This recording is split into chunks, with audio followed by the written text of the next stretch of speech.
Now the next thing that we're going to look at is how to deal with framing, because you're going to get, in this situation, you're going to have to deal with somebody framing you all the time. We've spoken about it already, head placement is huge. So you can preemptively deal with framing just by not allowing it to occur, getting your head in the correct position. But if it does occur, then what we're going to do is essentially we're going to circumnavigate the frames. Okay? If the frames are strongest when a frame needs an opposing force. So if I directly go at the frame does its job and becomes strong. However, if I just come away from the frame's not a frame anymore, it's just negated. Now I can just change the direction of which way I'm coming in and try to collapse the frame, go against the frame's weakest point. So if somebody's framing with one arm, the hand on this side is the weakest point. So essentially, rather than framing right on the forearm, which is what most people do, I did for years, is I'd go away from it now, and I'd come more down towards the hand, and I'll come in a different direction and pin my head to the chest that way, so I'll circumnavigate the frame. If somebody's clever enough to go, okay, well, I'll back up my frame with another hand, some people won't do that because they've got other things they're trying to do, like maybe creating a base, building up so they can use the hips. However, if they go and support the frame, well, the frame can collapse this way. So essentially now I might dip my head and drag over the top of it, you know?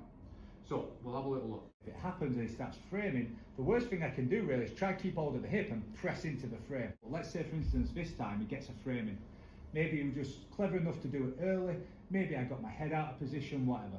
So I'll want to try and avoid this situation, of course, but if it happens and it starts framing, the worst thing I can do really is try to keep hold of the hip and press into the frame. So what I'm going to do is slightly move away. I mean, it's only ever so subtly. I slightly move away and now I start to redirect. I just redirect my head. And now I can, because he actually really invested in that frame, now he starts getting levered to the floor, and now I'm going to pull his knees towards me with a scoop grip. Clear his knee line, and I go in with my heel. Hand can go on the floor as I drop my knee. Now I'm going to rock and lock a triangle, and now everything is about getting his back on the floor. If I'm in Luke's position, I want to be on my side.